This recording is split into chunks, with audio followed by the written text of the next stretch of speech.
जय भीम साथियों।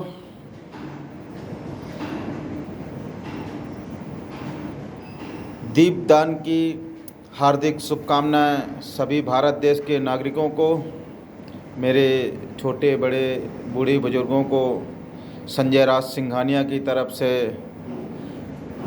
जय भीम नमो बुद्धाय। साथियों, आज हम इस दौर से गुजर रहे हैं। बाबा साहब का सपना था। बाबा साहब का सपना शूद्र समाज के लिए था। बाबा साहब ने शूद्र समाज की लड़ाई लड़ी थी। बाबा साहब तथागत बुद्ध के मार्गदर्शन पर चले थे। बाबा साहब का जो सपनों का भारत था वो आज साकार नहीं हो पा रहा है। बाबा साहब का जो सपना था वो आज हमारे शूद्र समाज के पढ़े लिखे लोग उनका सपना साकार नहीं होने दे रहे हैं। क्यों नहीं होने दे रहे हैं, उसका रीज़न मैं आपको बता रहा हूँ। बाबा साहब ने कहा था, ये जो मैं आरक्षण दे रहा हूँ, ये जो तुम्हें अधिकार दे रहा हूँ, ये जो मैं आपकी लड़ाई लड़ रहा हूँ और जो आरक्षण से आपको नौकरी मिल रही है, इसका आप अपना 5% जो व्यक्ति समाज की लड़ाई लड़ रहा हो, जो अधिकार की लड़ाई लड़ रहा हो, जो समाज के मुद्दे उठा रहा हो, जो व्यक्ति सामाजिक न्याय की आवाज़ उठा रहा हो, उसके लिए अपनी सैलरी का 5% उस समाज की न्याय की लड़ाई लड़ने वाले व्यक्ति को सहयोग दें। आज हमारा सरकारी कर्मचारी बाबा साहब के सपनों का भारत नहीं बनने दे रहे हैं। क्यों? उनको बाबा साहब के दिए आरक्षण से उनको नौकरी तो मिली है। बाबा साहब ने अपने 4 बच्चों की कुर्बानी तो दी है, पर आज हमारे जो 85% बहुजन समाज और शूद्र समाज के लोग हैं, इनको बाबा साहब की बदौलत इनको नौकरी मिली है। ये लोग अपनी सैलरी का 5% सामाजिक न्याय व्यवस्था की लड़ाई के लिए दान नहीं दे सकते हैं, सहयोग नहीं दे सकते हैं। बाबा साहब की बात तो करते हैं। हमें बाबा साहब का सपना साकार करना है।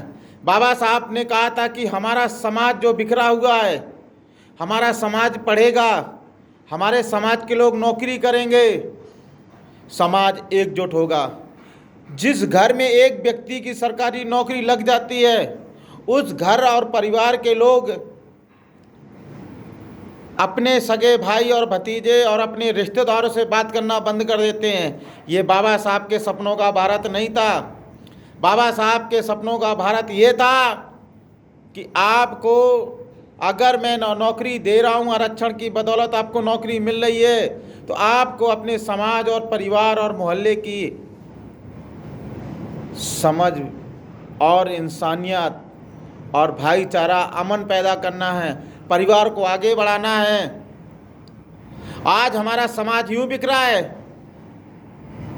जो नौकरी नहीं मिलती है वो लोग बोलते हैं कि हमें नौकरी नहीं मिल रही है, हमारा आरक्षण खा रहे हैं लोग।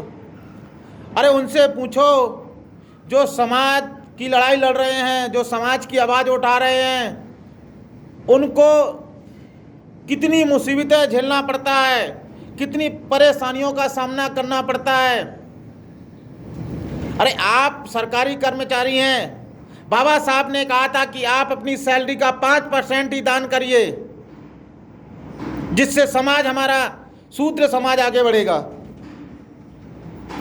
ये बाबा साहब के सपनों का भारत बनाएंगे। ये सिर्फ अपना बंगला और गाड़ी और पैसा बैंक बैलेंस करेंगे। अरे आप लोग ऐसा करेंगे, आने वाली पीढ़ी और हमारा अधिकार कहाँ जाएगा? मैं अपने लिए नहीं बोल रहा हूँ, मैं पूरे भारत देश के सरकारी कर्मचारियों जो शूद्र समाज के, उनके लिए बोल रहा हूँ। आपको तो नौकरी मिल गई, जो हमारे गरीब भाई हैं उनका अधिकार खाया जा रहा है, उनकी हिस्सेदारी मारी जा रही है, उनको न्याय नहीं मिल रहा है।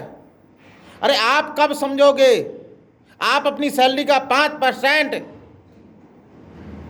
अगर समाज की लड़ाई लड़ने वाले व्यक्ति को सहयोग नहीं देंगे, तो समाज की आवाज़ कौन उठाएगा? आप सरकारी नौकरी करने वाले व्यक्ति हैं, आप सामने नहीं आ सकते हैं। बाबा साहब ने कहा था कि आप आर्थिक सहयोग दे सकते हैं, आप सलाह दे सकते हैं। आप सलाह देने की बजाय जो व्यक्ति आपकी लड़ाई लड़ रहा है, जो समाज की आवाज़ उठा रहा है, उसको ही पैर चीख रहे हैं। ये बाबा साहब के सपनों का भारत है। बाबा साहब का सपनों का भारत ऐसा बनेगा? आपकी नौकरी क्या लगी? आपका तो पिताजी का घमंड, आपका घमंड, मैं तो अपने बेटे की शादी में 10 लाख लूंगा, एक कार लूंगा। ये बाबा साहब के सपनों का भारत है? अरे मैं उन माँ बाप से बोलता हूँ, अपने बेटे को कामयाब बनाएं। बाबा साहब अपने कामयाबी से पूरे भारत देश के बहुजन समाज और शूद्र समाज की लड़ाई लड़े थे, वो अपने लिए नहीं लड़े थे। अरे किसी बाप से भीख से अगर 10 लाख मिल भी जाता है, कार मिल जाती है, तो जिंदगी नहीं कट जाएगी। उस बाप से पूछना कि अपनी बेटी की हिफाजत कैसी की, बेटी को पढ़ाया कैसे, और बेटी की शादी के लिए कर्जा लाया कहां से।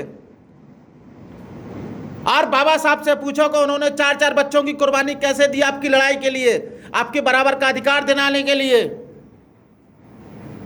मेरी बात बहुत कड़ू है, और जिसको लग भी रही है तो लगने दो, और जिसको अगर स्वाभिमान जिंदा होगा, जिसका अधिकार की लड़ाई लड़ने का अधिकार होगा, वो मेरी बात को शेयर करेगा। जय भीम साथियों।